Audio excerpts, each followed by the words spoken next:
और जिनके यज्ञों पर भी संस्कार नहीं हो रखे हों उनको ओम का उच्चारण नहीं करना चाहिए। ओम नमः शिवाय बोलने की बजाय नमः शिवाय बोलना चाहिए, या फिर शिवाय नमः भी बोलना चाहिए।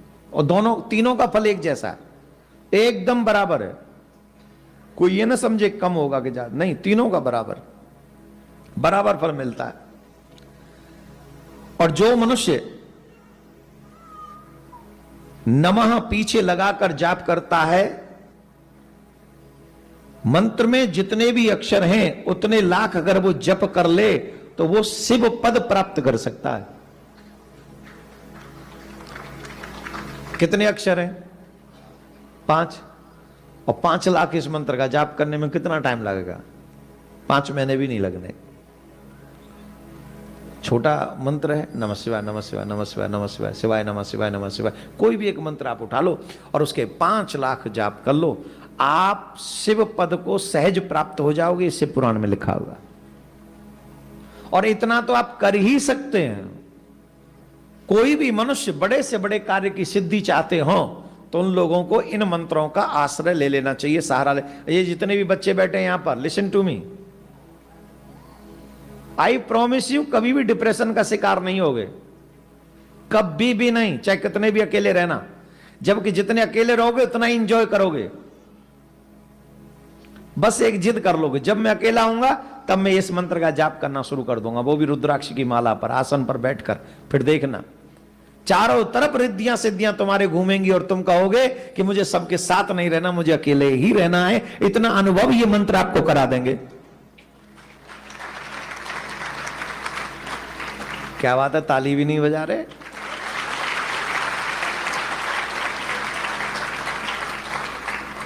पता नहीं जादू टोना के चक्कर में तो पड़ते हो तुम लोग। तुम्हें 1 मिनट में चमत्कार चाहिए, करके दिखा दे कोई ला मुझे, तुम ही करके दिखा दो। चमत्कार से भविष्य बनता है? बोलो। और चमत्कार होगा भी तो तुम्हारे जीवन में 1 बार हो जाएगा, 2 बार हो जाएगा। और इतने बुरे बुरे कर्म करे बैठे, उन्हें भोगेगा कौन? पड़ोसी आएंगे उसे भोगने। कोई अगर चमत्कार करेगा भी तो 1 दिन 2 बार कर सकता है तुम्हारी लाइफ में, वो अकेला मेरा ठाकुर ही है जो हर पल तुम्हारी जिंदगी में चमत्कार करेगा। और सबसे बड़ा चमत्कार तुम्हारी लाइफ में अगर कुछ है तो वो है तुम्हारा हार्ड वर्क और ठाकुर जी पे विश्वास। इससे बड़ा चमत्कार कोई नहीं। मौत के मुंह में से निकाल लाता है ठाकुर जी का चमत्कार, ऐसा है। और संसारिक चमत्कार ऐसे हैं कि मौत में धक्का और मार देते हैं मौत के मुंह में। तो बी केयरफुल। यहां पर लिखा है जो पूजने योग्य है, जो जाप करने योग्य है उसी का जाप करें, जो पूजने योग्य है उसी की पूजा करें। अपूज्य की पूजा करने से सत्कर्म नष्ट हो जाते हैं। और आजकल कलयुग में यही प्रथा है, कोई भी एक शब्द बता दे उसी के पीछे पड़ जाते हैं हम। हाँ या ना? आजकल मामला इंटरनेट का है, जो ट्रेंडिंग में चले वही बड़ा मंत्र है ना। It's wrong. अपने आराध्य में अपार निष्ठा रखो कि उनसे बड़ा चमत्कारी कोई हो ही नहीं सकता। उनसे बड़ा जादू हमारे जीवन में कोई नहीं कर सकता। अपूज्य की पूजा करने से आप सच मानिए सारे सुकृत नष्ट हो जाते हैं। और आजकल लोग भूत प्रेतों को भी पूज रहे हैं। पूज रहे हैं कि नहीं पूज रहे हैं बताओ? वो चादर चढ़ा रहे हैं कि नहीं चढ़ा रहे हैं बताओ? बोलो। भूत प्रेत, कई लोग तो शमशान जगा रहे हैं, शमशानों में जा जाके भूतों को जिंदा कर रहे हैं, सिद्ध कर रहे हैं। अब बताओ, जो भूतों को सिद्ध करके आएंगे हमारे यहां, तुम्हारे यहां, तुम जाओगे किसी के यहां, क्या दे के आओगे उसे? जिस घर में ऐसे लोग आते हैं जो भूत प्रेतों की सिद्धि करे बैठे हैं, उस घर में जाने से बड़ा तहलका मच जाता है, उस घर में बवंडर आ जाता है। और 2-4 बवंडर तो हमने भी देखे लाइफ के। तुम आयुष भैया झूठ नहीं बोल रहे हैं, और तुम्हारी कसम हम इसलिए खा रहे हैं क्योंकि तुम्हारे अभी हमें कथा आगे बहुत करनी है। अरे कथाकारों को श्रोताओं से ज्यादा प्यारा कोई नहीं होता, और प्यारे की कसम खाई जाती है। Do you understand? अगर हमारे पास श्रोता ही ना हो तो हम करेंगे क्या? हम तो कहीं के नहीं रहे। तो इसलिए हम आपकी और आपकी कसम खा रहे हैं। इसका मतलब हम प्योर सच बोल रहे हैं 100%। अगर सनातनी हो तो उन्हीं देवी देवताओं की पूजा करो जिनकी पूजा शास्त्रों में बताई गई है। अनर गलर जो ईंट उठा के घर में रख लेते हो ना, कभी नींबू काट के रखा है चौराहे पे, नींबू में 4 लौंग घुसा के डाला है वहां, और जो सोचते अब मेरा सब उतर जाएगा, ले ले नींबू इतना बड़वान हो गया, 4 लौंग, इतनी शक्ति हो गई इन 4 लौंगों में, पीली सरसों ले लो, ऐसे कर जाओ, है तुम्हारा भला करे। ठाकुर जी के नाम की 5 माला करो, बड़ी से बड़ी विपत्ति कट के तुम्हारे दूर भाग जाएगी। एक श्लोक ऐसा है, कृष्णाय वासुदेवाय हरे परमात्मने प्रणत क्लेश नाशाय। क्लेश नाशाय का मतलब है दुनिया भर के हर क्लेश का नाश करो, इसकी माला शुरू कर दो, सिद्धि हो जाएगी तुम्हें।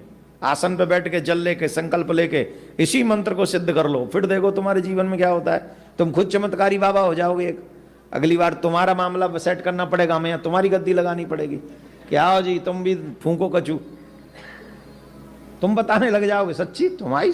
हाँ, सिद्धि तो मंत्र की करो, करनी है तो भूत प्रेतों की नहीं। तो यहां लिखा है पूजनीय की पूजा करनी चाहिए, अपूज्य की पूजा कभी नहीं करनी चाहिए। अपूज्य की पूजा करने वाले लोगों को नरक जाना पड़ता है, और पूज्य की पूजा करने से व्यक्ति की मुक्ति हो जाती है, उसका कल्याण हो जाता है, भगवत प्राप्ति हो जाती है। ये शास्त्र में लिखा, हमने अपने आप नहीं कह रहे।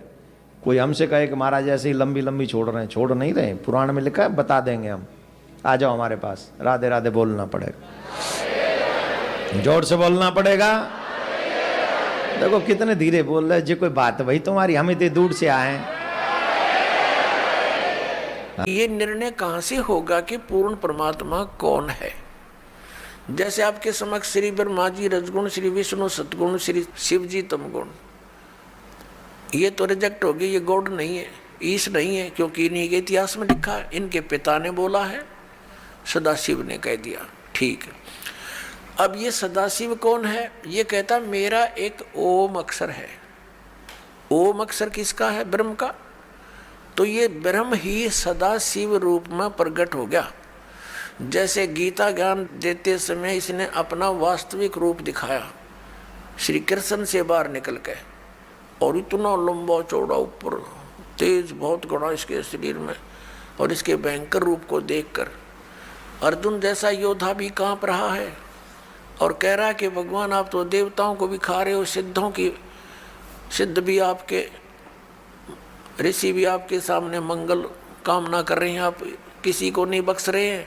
तो 11वें अध्याय के 32वें श्लोक में कहता है कि मैं काल हूँ भाई और अब प्रवृत्त हुआ हूँ। श्री कृष्ण काल नहीं थे।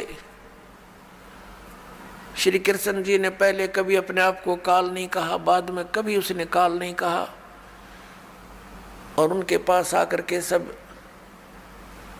ग्वाल बाल गोपिकाएं तथा पशु पक्षी भी प्यार पाते थे।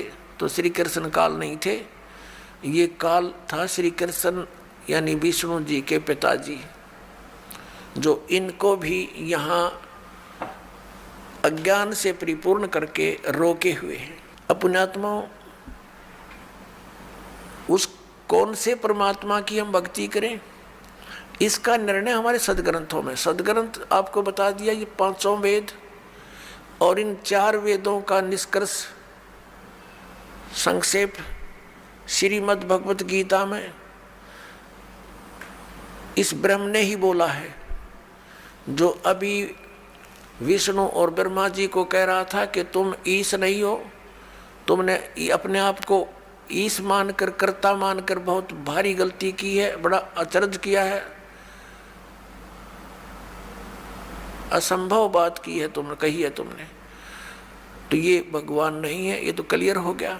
और ये गीता ज्ञान दाता यही है, ब्रह्म है, सरपुरुष है, श्री कृष्ण में प्रवेश करके बोलता है। ये स्वयं कभी किसी के समक्ष नहीं आता, इसने प्रतिज्ञा कर रखी है। श्रीमद् भगवत गीता अध्याय नंबर 7 के श्लोक 24 और 25 में यही गीता ज्ञानता था, ये ब्रह्म, ये काल, सदाशिव जिसको कहते हैं, ये कहता है कि मैं कभी किसी के समक्ष अपने वास्तविक रूप में नहीं आता। मुझ अव्यक्त को यह व्यक्तिम आपनम मनन्ते, ये बेबुद्धि के लोग, मंदबुद्धि के व्यक्ति मुझे श्री कृष्ण मान रहे होंगे व्यक्ति रूप में प्रकट। I am not Krishna.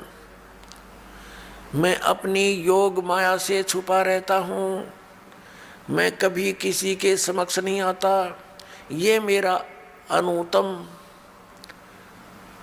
एक नियम है, घटिया नियम है और अविनाशी अटल नियम है कि मैं कभी अपने वास्तविक रूप में, जो ये मेरा रूप है, असली मैं काल हूँ, मैं किसी के समक्ष नहीं आता।